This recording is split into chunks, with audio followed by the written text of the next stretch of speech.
प्यारे बच्चों नमस्कार। हमने ट्रिग्नोमेट्रिक के मैक्सिमम क्वेश्चंस हमने कंप्लीट कर लिए थे।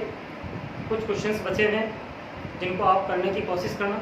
अगर उनमें कोई प्रॉब्लम आती है तो आप बेझिझक होकर के मुझे बता देना। ओके, पिछले वीडियो के अंदर मैंने ट्रिग्नोमेट्रिकल इक्वेशंस के बारे में आपको बताया था। तो एक बच्चे की प्रॉब्लम आ रही थी इसकी, वो थोड़ा समझ में नहीं आया तो मैं उसको दोबारा से बता रहा हूँ। और एक बहुत ही स्टूपिड मिस्टेक हो गई थी पिछले वीडियो के अंदर कि एक क्वेश्चन था 7th क्वेश्चन जो था, जिसके अंदर हमें जो वैल्यू रखनी थी वो बाय डिफ़ॉल्ट थोड़ा सा चेंज हो गया। उसके लिए एक्सट्रीमली सॉरी फॉर दैट कि वहाँ पे मिस्टेक हुई है। मैं उसको एक बार दोबारा से एक्सप्लेन करके बता देता हूँ आपको कि क्वेश्चन जो था, क्वेश्चन नंबर 7 था कि sin 2x plus cos x is equal to 0। sin 2x plus cos x is equal to 0। वैसे ऐसी मिस्टेक होनी नहीं चाहिए थी, लेकिन क्या होता है कई दफ़ा माइंड थोड़ा सा भी डाइवर्ट होता है तो लिख कुछ रहे हो और हो कुछ जाता है उसमें, है ना। एक मिनट, आप कुछ और लिखना चाह रहे हो लेकिन वो बाय डिफॉल्ट लिखा गया, वहाँ पे गलती होगी वहाँ पे कि अब उसको करेक्ट नहीं किया जा सकता क्योंकि वीडियो में डल चुका है वो, ठीक है, वो एडिट नहीं हो सकता वहाँ से।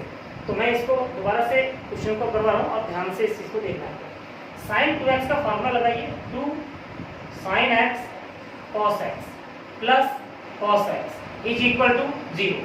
दोनों में से कॉमन जो आ रहा है कॉमन बाहर निकालिए, cos x कॉमन आ रहा है, क्या बच रहा है आपके पास 2 sin x plus 1 is equal to 0। It means इसका मतलब क्या है, दोनों का ये प्रोडक्ट हो रखा है, या तो cos x बराबर 0 आएगा या इसके बराबर 0 आएगा।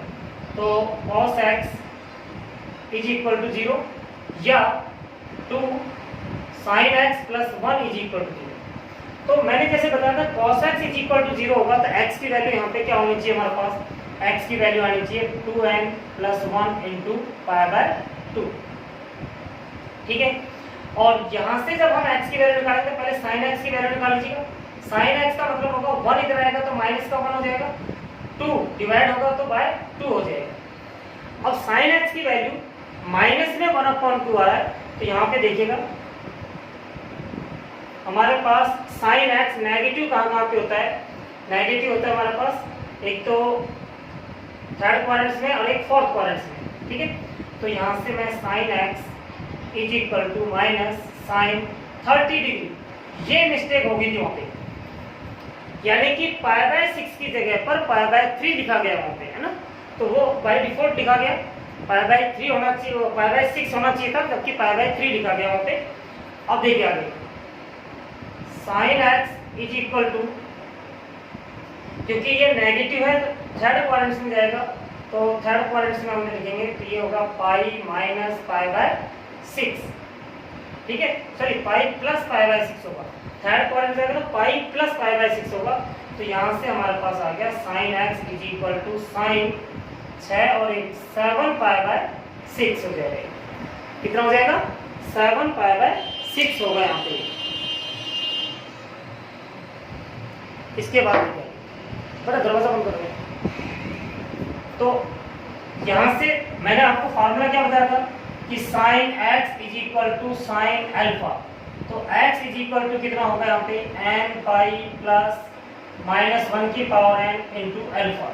तो यहाँ पे आ जाएगा x is equal to n pi plus minus 1 की power n into 7 pi by 6, और ये इसका आंसर आएगा। और पाई बाय 3 होने की वजह से पाई बाय 3 यहाँ पे हो गया होगा, 3 और 1 4, 4 पाई बाय 3 हो गया होगा यहाँ पे आंसर, है ना। तो इसको आप करेक्ट कर लेना, देख लेना इसके अंदर कि कोई कहाँ पे मिस्टेक थी। आप अपनी कॉपी में भी करेक्ट करना इसको, और इसको दोबारा से आप इस क्वेश्चन को करके देख लेना, ठीक है बच्चों। अब बात कर रहा था मैं आपको ट्रिग्नोमेट्रिकल इक्वेशंस की, कि ट्रिग्नोमेट्रिकल इक्वेशंस के अंदर मैंने आपको 6 फार्मूले बताए थे। तो मैं एक बार वो फार्मूले लिख रहा हूँ, फिर उसके बाद में मैं एक्सप्लेन करूँगा कि ये व्यापक हल और जो मुख्य हल क्या क्या होगा। नंबर 1 पे मैंने बताया था कि sine theta is equal to 0 होगा तो theta is equal to n pi, where n belongs to i, integer होता है। नंबर 2 पर cos theta is equal to 0 होगा तो थीटा की value 2n plus 1 into pi by 2 where n belongs to I। Third formula मैंने बताया था tan theta is equal to 0, तो थीटा की वैल्यू यहाँ पर भी n पाई हो रही थी, जहाँ पे n बिलोंग्स टू I। और फोर्थ फार्मूला हमारे पास था कि sine theta is equal to sine alpha, तो थीटा इज इक्वल टू आ रहा था n पाई प्लस माइनस 1 की पावर n अल्फा। ठीक है, और वही n बिलोंग्स टू I, ये सभी में चल रहा है। और फिफ्थ जो था cos theta is equal to cos alpha, theta is equal to 2n pi plus minus alpha. And sixth formula बताया था मैंने tan theta is equal to tan alpha, तो theta is equal to n pi plus alpha. ये मैंने आपको 6 फार्मूले आपको मैंने लिखवाए थे, बताए थे। अब मैं बात करता हूँ इन दोनों की, कौन कौन से। एक तो है हमारे पास मुख्य मान और एक है हमारे पास व्यापक मान। व्यापक, ये दो चीजें हमारे पास। ठीक है, एक मिनट, साथ वीडियो क्लियर नहीं आ रहा। यस, ठीक है, एक तो था मुख्य मान, एक था हमारे पास व्यापक हल और एक मुख्य हल। मुख्य हल क्या होता है, देखिए जब हम इन क्वाड्रेंट्स की बात करते हैं, चतुर्थांश की बात करते हैं, तो इसके अंदर मेरे पास ऑल रेशियोज आर पॉजिटिव होते हैं। इसके अंदर साइन थीटा पॉजिटिव होगा एंड कोसेक थीटा पॉजिटिव होगा। इसके अंदर tan theta and cot theta positive होगा, बाकी सारे नेगेटिव। और इसमें कॉस थीटा और सेक थीटा पॉजिटिव होते हैं, बाकी सारे नेगेटिव होते हैं। इसका मतलब क्या हो गया, इसका मतलब होगा कि जितने भी जो भी हमारे पास 6 ट्रिग्नोमेट्रिकल रेशियो जो हैं, त्रिकोणमितीय अनुपात जो 6 हैं, ये 2 क्वाड्रेंट में यानी कि 2 चतुर्थांश के अंदर ये पॉजिटिव होंगे और 2 के अंदर ये नेगेटिव होंगे। ठीक, 2 में पॉजिटिव होता है, 2 में नेगेटिव होता है। जब भी हम किसी समीकरण को त्रिकोणमितीय समीकरणों को हल करते हैं, तो हल करते टाइम हम जरूर देखते हैं कि उस त्रिकोणमितीय अनुपात का जो मान है वो पॉजिटिव है या नेगेटिव है। अगर पॉजिटिव होगा तो हम देखेंगे कि वो किस किस क्वाड्रेंट्स में वो पॉजिटिव आ रहा है। अगर वो नेगेटिव है तो हम यहाँ पे देखेंगे कि वो किस किस क्वाड्रेंट्स के अंदर नेगेटिव है। तो 2 में पॉजिटिव होगा, 2 में नेगेटिव होगा। इसका मतलब ये हो गया कि हमारे पास अगर मैं सिर्फ 0 से लेकर के 2 पाई के बीच की बात करूं, यानी कि theta lie between 2 pi and 0 and 2 पाई। अगर थीटा सिर्फ मेरा 0 और 2 पाई के बीच में ही आ रहा है, या 2 पाई या 0 है, ये दोनों भी इंक्लूड होते हैं, तो हमारे पास यहाँ पर 2 मान निकलेंगे इसके। और वो दोनों मान क्या कहलाते हैं, मुख्य मान कहलाते हैं। 0 से 2 पाई के बीच में होगा तो ठीक। लेकिन हमारे पास जितने भी त्रिकोणमितीय अनुपात जितने भी होते हैं, वो सारे के सारे जो त्रिकोणमितीय फलन जो होते हैं, वो सारे हमारे पास कैसे होते हैं, पीरियोडिकल होते हैं। यानी कि एक पर्टिकुलर पीरियड के बाद में सेम वैल्यू देना शुरू कर देते हैं। ये मैंने आपको जब इनकी वैल्यूज हमने निकाली थी तो मैंने क्लास के अंदर आपको बताया था। अब पहले मुख्य मान की बात करते हैं। मुख्य मान होते क्या हैं, देखिए मैं एक एग्जांपल ले रहा हूँ और उस एग्जांपल से आप अच्छी तरीके से समझ में आ जाएगा कि sine theta is equal to 1/2 है। साइन थीटा की वैल्यू 1/2 है। तो साइन थीटा की वैल्यू 1/2 थीटा के किस मान के लिए होती है, ये हमें यहाँ पे सॉल्व करना है, यहाँ पे इसकी वैल्यू निकालनी है। अब थीटा की वैल्यू आप सीधा सा बताओगे, सब 30 डिग्री के ऊपर इसकी वैल्यू कितनी होती है, theta is equal to 30 degree. या मैं इसको ऐसे लिख लूँ, साइन 30 डिग्री यानी कि π/6 रेडियन। तो थीटा की वैल्यू कितनी हो जाएगी, π/6 हो जाएगी। अब आप एक चीज देखिए, सबसे पहला आपका काम क्या है, क्या देखोगे आप यहाँ पे कि ये पॉजिटिव है या नेगेटिव है। तो यहाँ पे देखने से पता चला पॉजिटिव है। पॉजिटिव होगा तो कौन से क्वाड्रेंट में आएगा, ये फर्स्ट में आएगा या फिर वो सेकंड में आएगा, 2 में आ सकता है। तो फर्स्ट क्वाड्रेंट में तो मैंने दिखा दिया π/6, फर्स्ट में तो π/6 30 डिग्री होगा तो वो इसी में आएगा। अब सेकंड क्वाड्रेंट्स में कैसे दिखाऊंगा, तो ये आप ध्यान रखना, मैं इनको मिटा देता हूँ, इनकी बाद में जरूर पड़ेगी हमें। सेकंड क्वाड्रेंट्स में मैं कैसे दिखाऊंगा इसको, देखिए, और इन क्वाड्रेंट्स में दिखाने का मतलब यहाँ तो थीटा है ही हमारे पास, यहाँ पर हमेशा सेकंड क्वाड्रेंट्स में पाई माइनस थीटा दिखाओगे, यहाँ पर पाई प्लस थीटा दिखाओगे, यहाँ पे 2 पाई माइनस थीटा दिखाएंगे। क्यों दिखाते हैं ऐसा, क्योंकि पाई की जगह पर अगर आप पाई बाय 2 प्लस थीटा करते हो तो भी सेकंड क्वाड्रेंट्स में आ जाएगा, लेकिन मैंने बताया था कि पाई बाय 2 के ऊपर तो इसका मान चेंज हो जाता है, इसलिए हम क्या करते हैं pi minus theta, pi plus theta, 2 pi minus theta. तो यहाँ पर मैं इसका एक और एक तो सॉल्यूशन आ गया हमारे पास क्या, कि theta is equal to pi by 6। अब यहाँ पे बात करता हूँ, sine theta is equal to, मैं इसको ऐसे तो दिखा सकता हूँ, सेकंड क्वाड्रेंट से दिखाने का मतलब क्या होगा, pi minus theta, pi minus pi by 6, और यहाँ से थीटा की वैल्यू कितनी आएगी, 5 पाई बाय 6। ठीक है, तो मेरे पास यहाँ पर दो वैल्यू आई है, और ये दोनों की दोनों वैल्यू किसके बीच में है, 0 से पाई के 2 पाई के बीच में है। यानी कि अगर मैं पूरा एक सर्कल कंप्लीट कर लेता हूँ, उसी के बीच में ये दोनों एंगल्स हमारे पास बन रहे हैं। समझ में आ गया होगा सर जी। इन्हीं दोनों मानों को हम मुख्य मान कहते हैं, प्रिंसिपल वैल्यू बोलते हैं, यहाँ पे प्रिंसिपल सॉल्यूशन बोलते हैं इसको। समझ में आ गया होगा सर यहाँ पे, कि यहाँ पे 0 से लेकर के 2 पाई के बीच में जो वैल्यू निकल रही होगी, और ये भी कंफर्म हो गया कि हमारे पास एग्जैक्ट जो प्रिंसिपल सॉल्यूशन जो आएगा वो 2 आएंगे यहाँ पे हमारे पास। ठीक है, क्योंकि ये 2 क्वाड्रेंट्स में पॉजिटिव होता है, 2 में नेगेटिव होता है, तो चाहे ये वैल्यू नेगेटिव होती चाहे पॉजिटिव होगा, 2 वैल्यू तो आएंगे 2 क्वाड्रेंट्स में लाई करेंगे। ठीक, अब बात करते हैं हम इससे आगे की।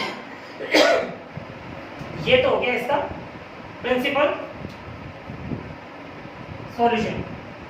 मेरे पास यहाँ पे 30 डिग्री का एंगल एक तो यहाँ पे बन रहा है, ठीक है, एक मेरे पास कितने डिग्री का, 5 पाई बाय 6 का, ये यहाँ पे बन रहा है। 5 पाई बाय 6 कितना हो गया, 180 रखेंगे तो ये 150 डिग्री, 150 डिग्री का, यानी कि ये 2 एंगल्स मेरे पास बन रहे हैं।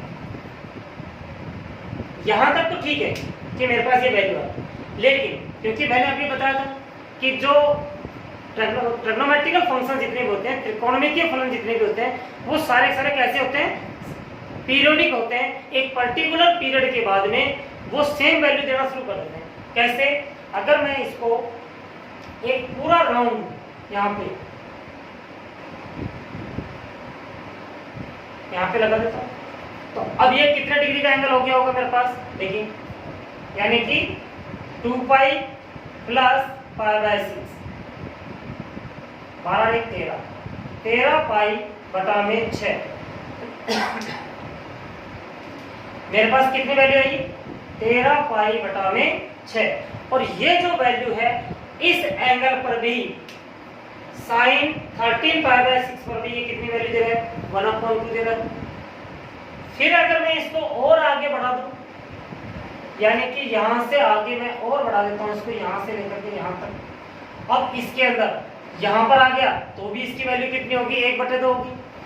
फिर एक राउंड और लगा देता हूं, यहां तक आ जाता हूं तो भी इसकी वैल्यू 1/2 होगी। फिर यहां से यहां तक आता हूं तो भी इसकी वैल्यू 1/2 होगी। यानी कि आप जितने मर्जी राउंड लगाते जाओ वहां पे से, और इन दोनों एंगल्स के ऊपर आते ही उसकी वैल्यू कितनी हो जाएगी, यहाँ पे इन दोनों लाइंस के ऊपर आते ही इसकी वैल्यू कितनी हो जाएगी, 1/2 हो जाएगी। इसका मतलब क्या हो गया कि साइन थीटा की वैल्यू 1/2 थीटा के किस मान के लिए होती है, इसके लिए होती है, इसके लिए होती है, लेकिन इसके अलावा भी तो बहुत सारे हमारे पास, और बहुत सारे कितने वो अनंत है। अनंत का मतलब आप राउंड लगाते जाना, बढ़ते जाओगे, आप रिवर्स में राउंड लगाते जाना, वहां बढ़ते जाओगे आप। तो इसका मतलब आप नेगेटिव पॉजिटिव डायरेक्शन के अंदर जब आप इस एंगल के ऊपर पहुंचते हो, इस लाइन के ऊपर पहुंचते हो जहां पर ये 30 डिग्री 150 डिग्री एंगल बने हुए हैं, तो वहां पर इसकी वैल्यू कितनी होती है, 1/2 ही आएगी। इसका मतलब उन सारे एंगल्स को, क्योंकि यहाँ पे क्या पूछा है इसने कि इसका हल ज्ञात कीजिएगा। अब हल ज्ञात करें तो हल ज्ञात करने के लिए तो हमारे पास थीटा के सारे मान आने चाहिए यहाँ पे, लेकिन वो अनंत मान हम रख नहीं सकते यहाँ पे। अब अनंत मान हम लिख नहीं सकते, तो इसका मतलब होगा कि हमें इसको एक फॉर्मुलेट करना पड़ेगा, एक फार्मूला बनाना पड़ेगा जिसके अंदर कि भाई ये फार्मूला है, इसकी वैल्यू आप इसके थीटा की जगह पर रखोगे तो उसकी वैल्यू 1/2 ही होगी। उसके लिए किस प्रकार से करेंगे, इन दोनों में से जो छोटा है वो लेके चलेंगे हम π/6।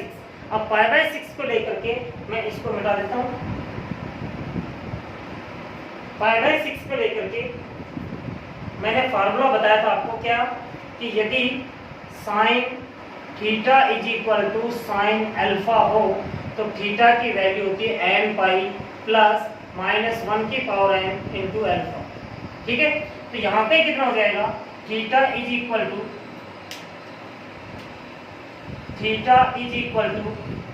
n पाई प्लस -1 की पावर n इंटू π/6। और ये जो फार्मूला बना मेरे पास, जहां पर n क्या है, बिलोंग्स टू i, i का मतलब क्या है, 0 plus -1 plus -2 plus -3 plus -4 dash dash dash plus minus infinity. यानी कि ये n की वैल्यूज आप चेंज करते जाना और यहाँ से एक अलग थीटा आपको मिलता जाएगा, और वो जो थीटा मिलेगा उसको आप इसकी जगह पर रखोगे तो साइन थीटा की वैल्यू कितनी आएगी, 1/2 ही आएगी। तो अब मुझे यहाँ पे जो इनफाइनाइट नंबर ऑफ सॉल्यूशन मेरे को मिल रहे थे, उन सब की जगह पर उन सबको ना दिखा करके मैं सिर्फ एक ये दिखा दूं, तो अब यहाँ पर मेरे पास क्या होगा, काम चल जाएगा कि n की वैल्यू में यहाँ पे डिफाइन कर दिया है कि ये पूर्णांक है, पूर्णांक आप चेंज करते जाना। इस एंगल के लिए साइन थीटा की वैल्यू कितनी होगी, 1/2 आएगी। तो मुझे यहाँ पर वो सारे के सारे एंगल दिखाने की जरूरत नहीं पड़ेगी, और इसी को मैं क्या कहता हूँ, जनरल सॉल्यूशन। जनरल सॉल्यूशन और या व्यापक हल कहता हूँ। समझ में आ गया होगा शायद कि जनरल सॉल्यूशन क्या है, व्यापक हल क्या है। मुख्य मान 0 से 2 पाई के बीच में जो निकलेंगे वो 2 ही निकलेंगे, वो मुख्य मान होते हैं। और व्यापक हल जो होता है वो कितने होते हैं, इनफाइनाइट। व्यापक हल क्या होगा, वो इनफाइनाइट निकलते हैं। उन सबको लिखने के बजाय मैंने एक फार्मूला बना दिया, उस फार्मूले के अंदर हम n की वैल्यू पुट करते जाएंगे और एक अलग थीटा हमारे पास निकलता जाएगा, अलग एंगल हमारे पास आता जाएगा। और वो एंगल जो होगा, जो भी एंगल निकलेगा यहाँ से, उस एंगल को यहाँ पे रखेंगे तो उसमें साइन की वैल्यू 1/2 ही आएगी। समझ में आ गया। तो हमारे पास दो प्रकार के सॉल्यूशन है, एक प्रिंसिपल सॉल्यूशन है, एक हमारे पास जनरल सॉल्यूशन है, यानी कि एक मुख्य हल है, एक हमारे पास व्यापक हल है। और इन दोनों से मुख्य मान से हमारे पास सिर्फ 2 मान निकलेंगे, और जो व्यापक हल जो होता है वो एक फार्मूला निकलेगा, उस फार्मूले में n की वैल्यू रखते जाना और इनफाइनाइट सॉल्यूशन हमारे पास आ जाएंगे। समझ में आ गया होगा। तो इस प्रकार से करके इसको आप कंप्लीट कर लेना होगा आप इस टॉपिक को, ठीक है। और ट्रिग्नोमेट्रिक के अगर और भी कोई क्वेश्चंस हैं जिसके अंदर आपको डाउट्स हैं, प्रॉब्लम्स हैं, आपको समझ में नहीं आया है या कोई छोटी मोटी कोई दिक्कत है, तो आप मुझे कमेंट्स करके जरूर बता देना, जिससे कि उनको यहाँ पे मैं सॉल्व कर दूँगा। और अभी थोड़ी देर बाद में आपके पास कॉम्प्लेक्स नंबर जो है, सेमेस्टर संख्या है, वो टॉपिक मैं स्टार्ट कर रहा हूँ, वो आ जाएगा। Thank you.